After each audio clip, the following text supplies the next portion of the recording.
Hello बच्चों, कैसे हो आप लोग। Welcome to our channel Ujas career institute. इस लेक्चर के अंदर हम लोग स्टैंडर्ड 9 का इकोनॉमिक्स का chapter 1 the story of village Palampur पढ़ने वाले हैं। अब इकोनॉमिक्स जो है इस साल आपका नया एड ऑन हुआ है। अभी 8th स्टैंडर्ड तक आप लोगों ने 3 ही सब्जेक्ट पढ़े हैं, ठीक है। कौन से? History, geography and civics, right. अब इस साल से आपका इकोनॉमिक्स ऐड हो जाएगा। अब बच्चों, इकोनॉमिक्स की जो बेसिक अंडरस्टैंडिंग है आपकी वो क्या है कि that it is related to money, और ये करेक्ट है, ठीक है। इकोनॉमिक्स जो है वो आपको बहुत ज्यादा बताता है किस तरीके से डे टू डे लाइफ में कोई भी इंसान, ठीक है, चाहे वो फैक्ट्री हो, चाहे वो इंडिविजुअल हो, चाहे वो नेशन हो, किस तरीके से अर्न करते हैं, ठीक है। बेसिक इंसान एक जो है वो कैसे अपनी लाइवलीहुड अर्न करता है, एक्सेट्रा एक्सेट्रा। चलो let's start the story of village Palampur. अब पालमपुर एक्चुअली में एक विलेज है, बट पालमपुर यहां पे एक हाइपोथेटिकल विलेज है जो आपको इकोनॉमिक्स समझाने के लिए बनाया गया है। समझ में आया ये? सो इस चैप्टर के अंदर हम लोग क्या क्या कवर करने वाले, लेट्स सी। कौन सा कलर ले? चलो पीला ले लेते हैं। Introduction to Palampur, factors of production, non farming activities in Palampur. तो ये मेजर चीजें हैं जो हम कवर करने वाले हैं, ठीक है। अब इंट्रोडक्शन टू पालमपुर में, पालमपुर कैसी जगह है? तो पालमपुर के अंदर is well connected with the neighbouring villages, well connected है अपने नेबरिंग विलेजेस के साथ, जैसे कि रायगंज हो गया, शाहपुर हो गया। Big village which is 3 kilometre from the Palampur and all weather road connects, एक ऑल वेदर रोड है जो उनको कनेक्ट करता है the village to Raiganj and to the nearest small town of Shahpur. Shahpur से भी और रायगंज से भी, दोनों से उसकी कनेक्टिविटी बहुत बढ़िया है। ये हेल्प करता है ट्रेड के मामले में या बहुत सारी अलग चीजों में भी। चलिए, the village has around 450 families. कितनी फैमिलीज हैं?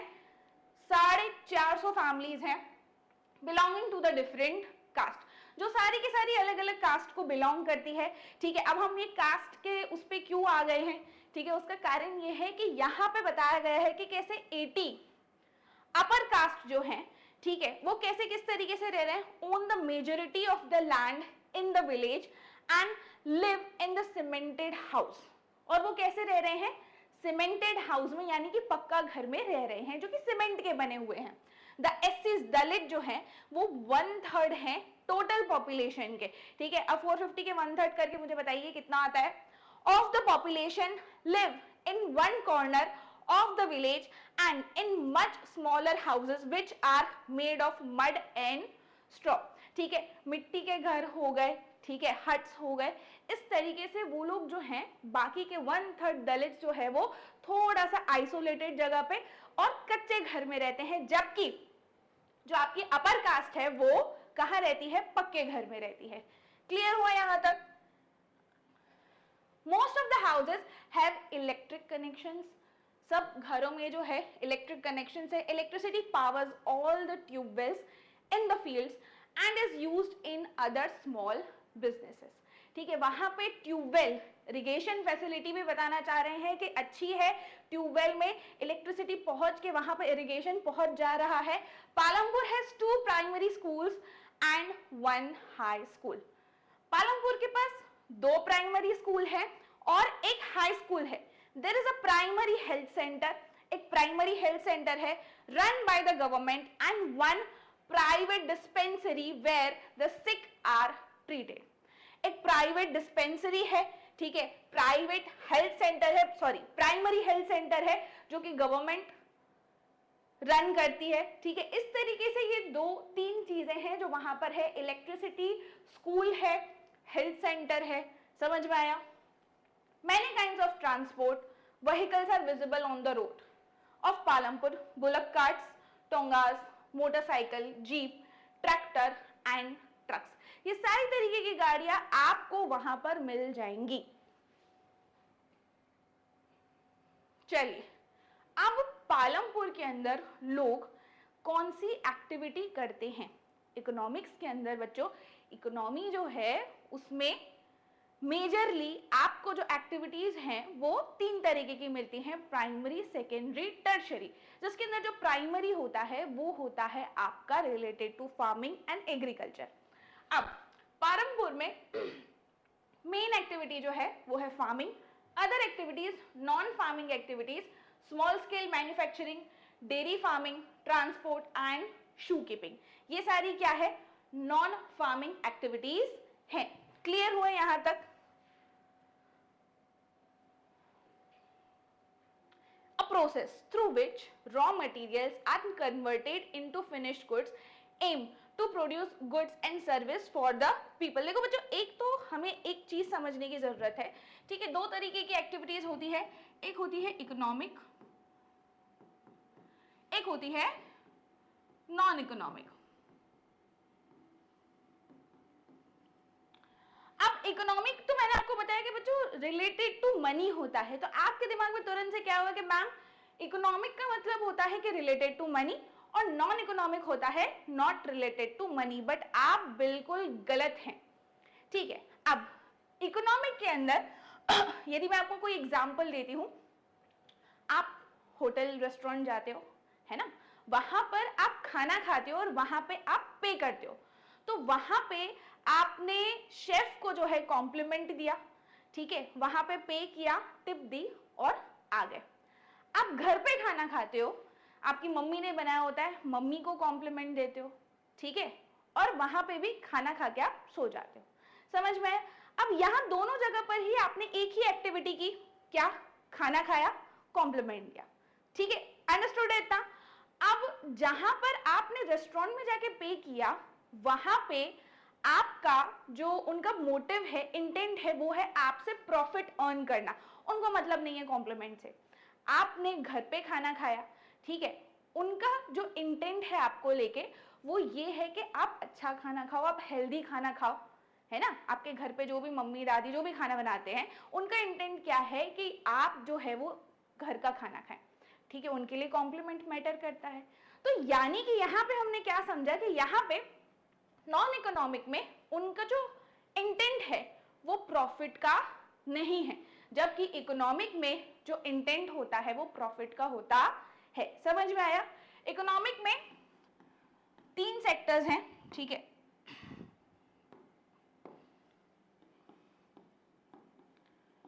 Primary, secondary and tertiary. Secondary को, प्राइमरी को, टर्शरी को और भी नाम से जानते हैं हम। प्राइमरी जो है it is related to agriculture, secondary जो है it is related to manufacturing और टर्शरी जो है it is related to service sector. समझ में आया? तो ये तीनों ही जो है वो मेजर इकोनॉमिक एक्टिविटीज है, जीडीपी में भी इन्हीं का सम जाता है, ठीक है, बट अभी वो समझने की जरूरत नहीं है, वो अब हम धीरे धीरे आगे के लेक्चर्स में समझेंगे। चलिए, ठीक है, अब हम समझते हैं, ठीक है, कहाँ गई हमारी पहली वाली slide. A process through which raw material, ठीक है, raw material are converted into finished goods. Raw material में से फिनिश्ड गुड्स जो मिलेंगे उसका एम है to produce goods services for the people. समझ में आया? ठीक है, एम क्या है? गुड्स और सर्विस प्रोड्यूस करना है, और एक प्रोसेस है जहां से रॉ मटेरियल कन्वर्ट होते हैं फिनिश्ड गुड्स में। But how is the production carried out, what are the requirements of the production. अब यहाँ पे आप पिक्चर्स देखोगे तो आपको रॉ मटेरियल में पोटैटो मिला, ऑयल मिला, स्पाइसेस मिले, इन सबको आपने कन्वर्ट किया एक फिनिश्ड गुड में। सिमिलरली कॉटन होता है, ठीक है, रॉ फॉर्म में होता है, एक लंबी सी प्रोसेस से वो गुजरता है, कपड़ा बनता है, फिर उसके बाद उसका गारमेंट बनता है और हम उसको वेयर करते हैं। समझ में आया इतना?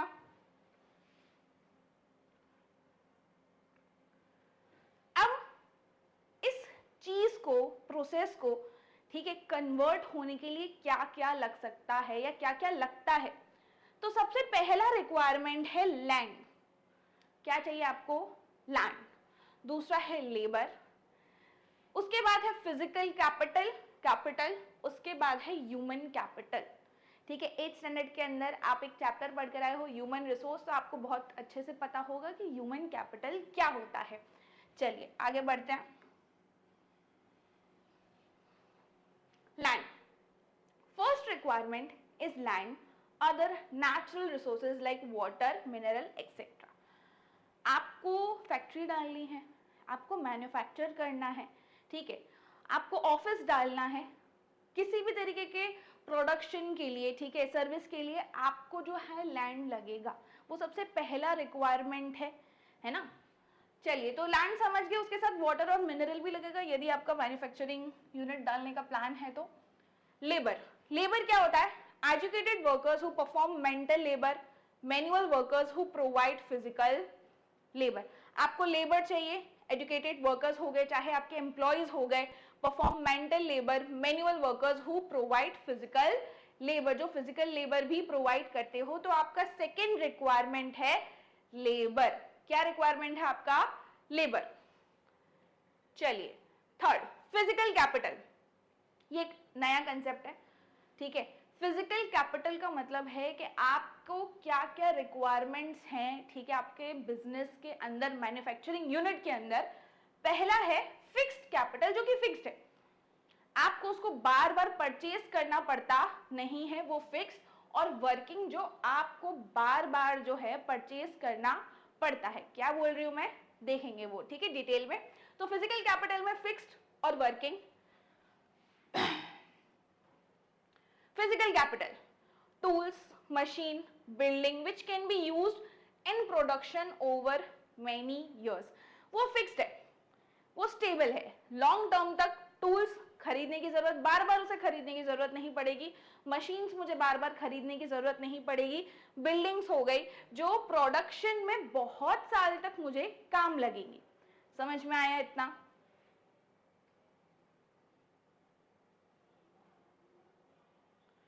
चलिए, वर्किंग कैपिटल, वर्किंग कैपिटल क्या होता है? Production requires money, variety of raw materials, production को क्या चाहिए? Money and variety of raw materials which are used up.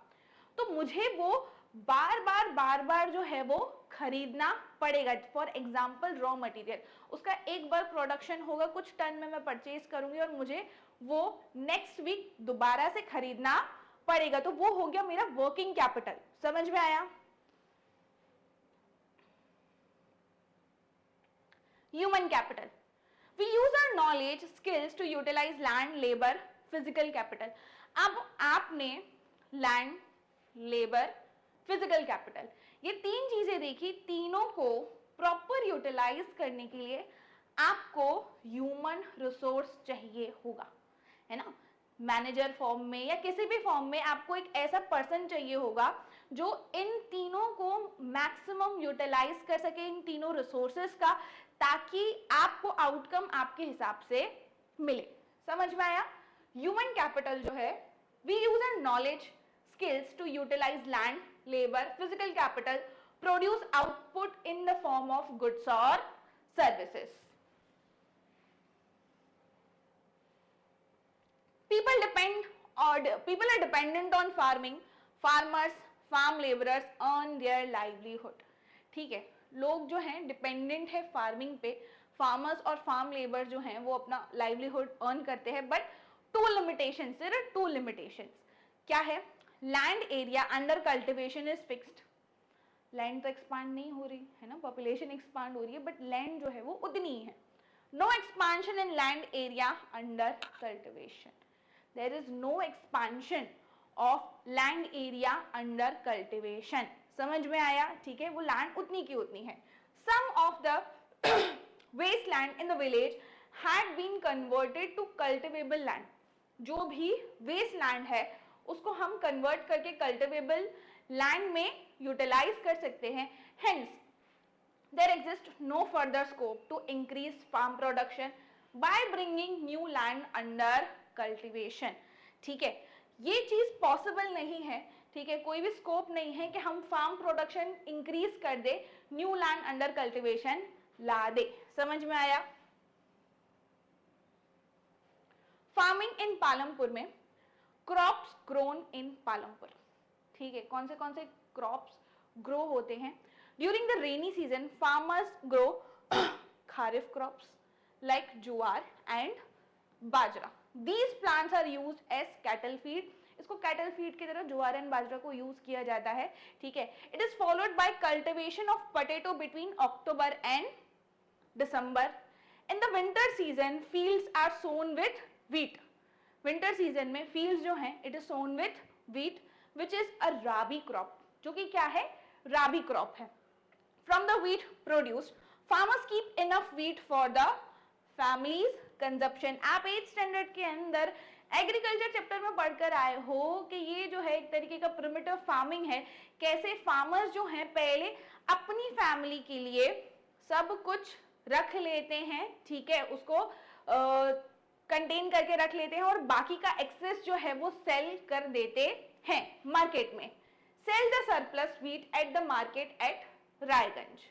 Part of the land area is also devoted to cultivation of sugarcane, which is harvested once every year. Sugarcane in its raw form or as jaggery is sold to traders in Shahpur. चलिए, crops grown in Palampur में the main reason why farmers are able to grow 3 different crops in a year in Palampur due to the well developed system of irrigation. ठीक है, वहां पे बहुत बढ़िया irrigation का system है. Electricity came early to Palampur and its major impact was to transform the system. और उसका मेजर इम्पैक्ट ये हुआ कि it was able to transform the system of irrigation.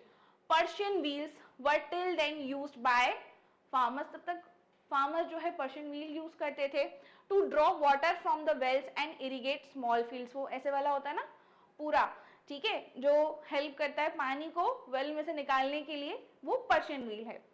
People saw that the electricity run tube wells could irrigate much larger areas of the land more effectively. First few tube wells were installed bye the government soon. However farmers started setting up private tube wells. धीरे धीरे उन्होंने private tube wells भी start कर दिए. Reasons for increase in the production of crops: moderate method of farming, multiple cropping. ठीक है, ये है increase in production of crop के reasons. एक तो modern method यूज करते हैं, दूसरा multiple cropping. Demerits of green revolution. अब मॉडर्न मेथड सुनते ही आपके दिमाग में आ गया होगा green revolution, right. Green revolution की वजह से जो भी मॉडर्न मेथड्स आई थी वो किस तरीके से उसके डीमेरिट्स भी है कुछ, leading to the land degradation. सबसे पहले तो लॉस ऑफ सॉइल फर्टिलिटी. कैसे loss of soil fertility? Due to increase use of chemical fertiliser and pesticides. यदि केमिकल फर्टिलाइजर को जुडिशियसली, ठीक है, लॉन्ग टर्म तक प्रॉपर्ली उसका इस्तेमाल ना किया जाए तो लैंड को वो क्या कर सकता है, फर्टाइल करने की जगह पे अनफर्टाइल कर सकता है. समझ में आया?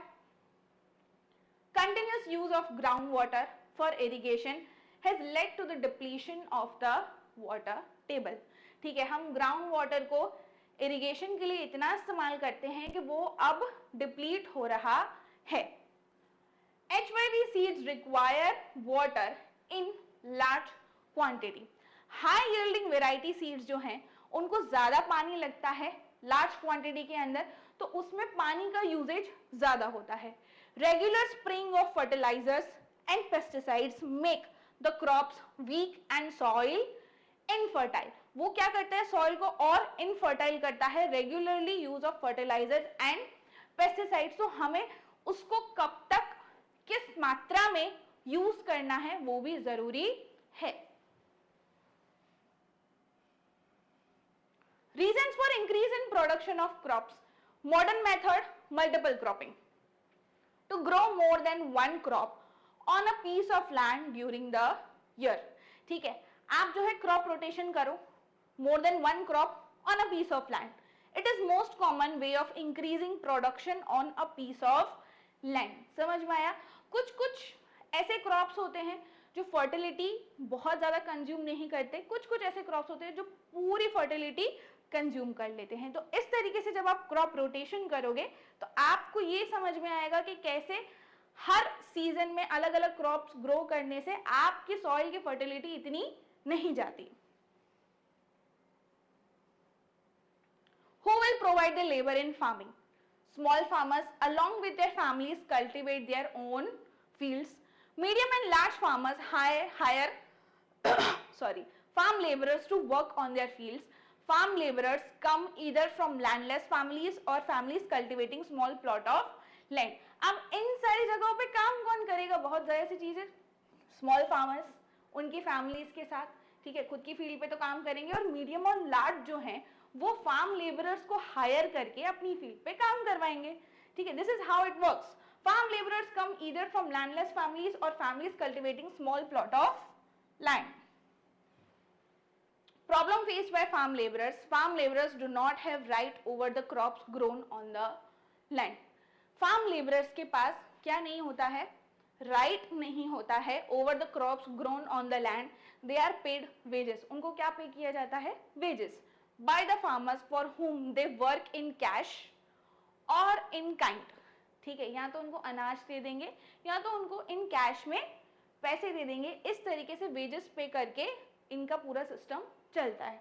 They come either from landless families or families cultivating small plot of land.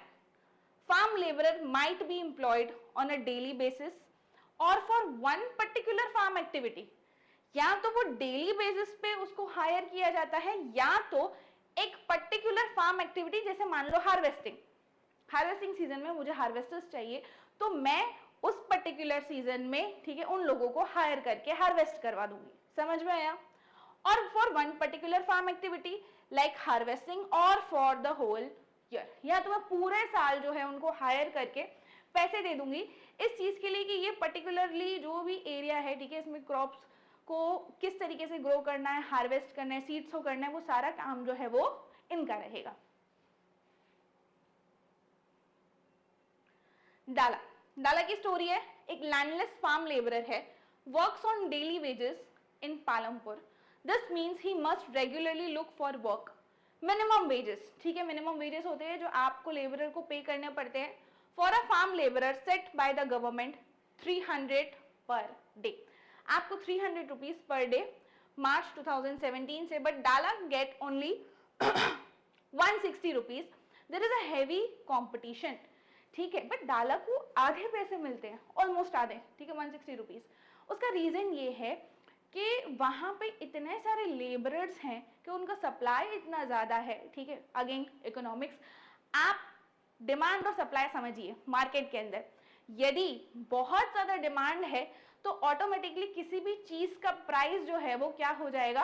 Rise हो जाएगा, ठीक है। बट यदि सप्लाई बहुत ज्यादा है तो किसी भी चीज का प्राइस जो है वो रिड्यूस हो जाएगा, क्योंकि यदि एक लेबरर नहीं तो मुझे दूसरा लेबरर मिल जाएगा जो सेम पैसों में काम करने के लिए रेडी होगा।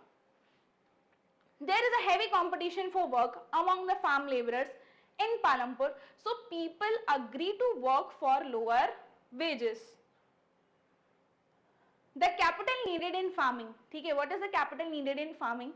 Most small farmers have to borrow money to arrange for the capital. They borrow from large farmers or the village money lenders or the traders, ठीक है। कहाँ से बोरो करते हैं?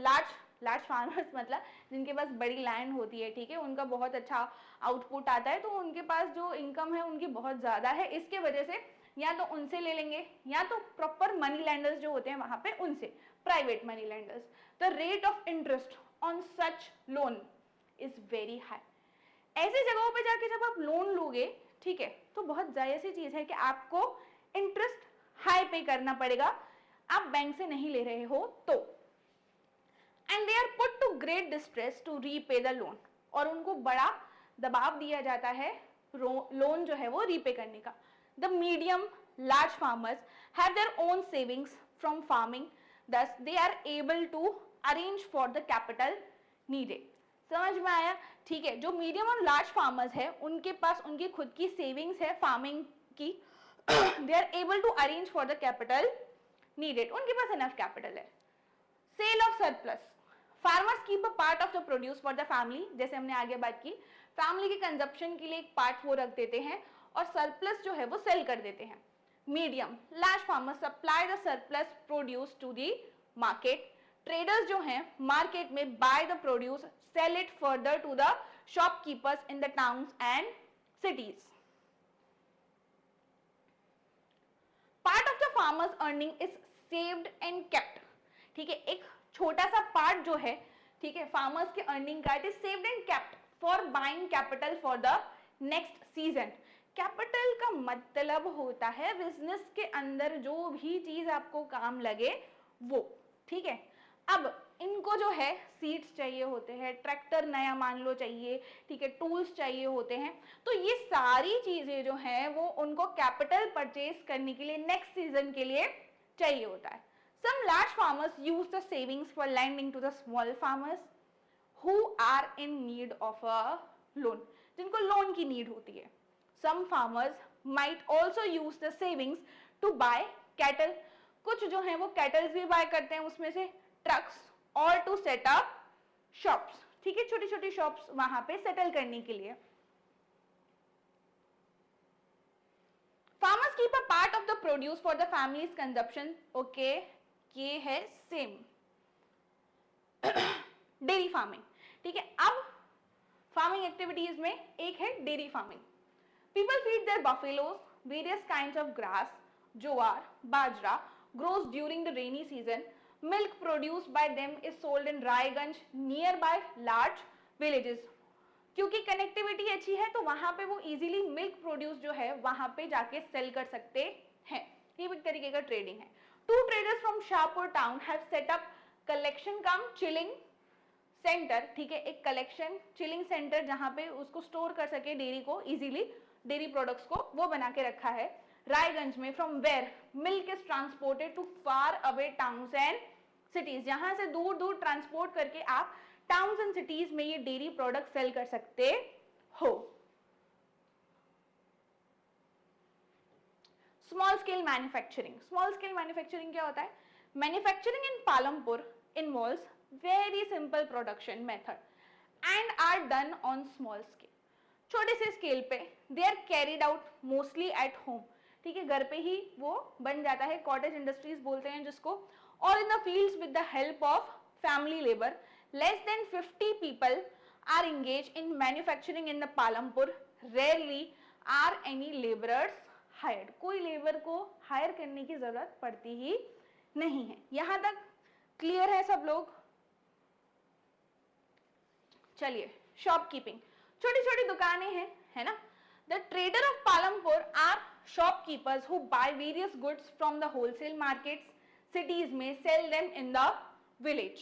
There are small general stores in the village selling items like rice, wheat, sugar, oil, biscuit, soap, toothpaste, candle, notebooks, pens, etc.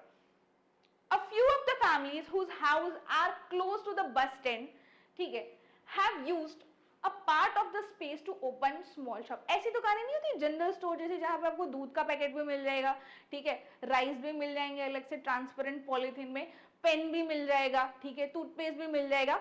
ऐसी दुकानें, समझ में आया? वो छोटी छोटी ऐसी दुकानें बना रखी हैं उन्होंने ताकि वहां पे सारे लोग जो हैं वो आके कोई भी चीज आसानी से परचेज कर सके. Have used part of the space to open small shop where they sell eatables. छोटे छोटे vendors. Transportation, variety of vehicles है. पालमपुर टू रायगंज कनेक्ट करने के लिए there is rickshaw, tongas, jeep, tractor, truck, people driving traditional bullock carts. These people are in transport service. There are ferry people and goods from one place to another. In the return get paid for it. इतना समझ में आया कि इस तरीके से वहां पे ट्रांसपोर्टेशन चलता है. Rickshaw, tonga, jeep, tractor, truck, ये सारी चीजें आपको वहां पर मिल जाएंगी. चलिए बच्चों, आपका चैप्टर जो है यहीं पे खत्म होता है. आपको ये सारे जो क्वेश्चंस हैं वो खुद से सॉल्व करने हैं. कमेंट्स में आपको जो भी डाउट होंगे वो पूछने हैं. ठीक है, ये हो गया. इस तरीके से पॉज करके जो है आप इसका स्क्रीनशॉट लेके सॉल्व कर सकते हैं।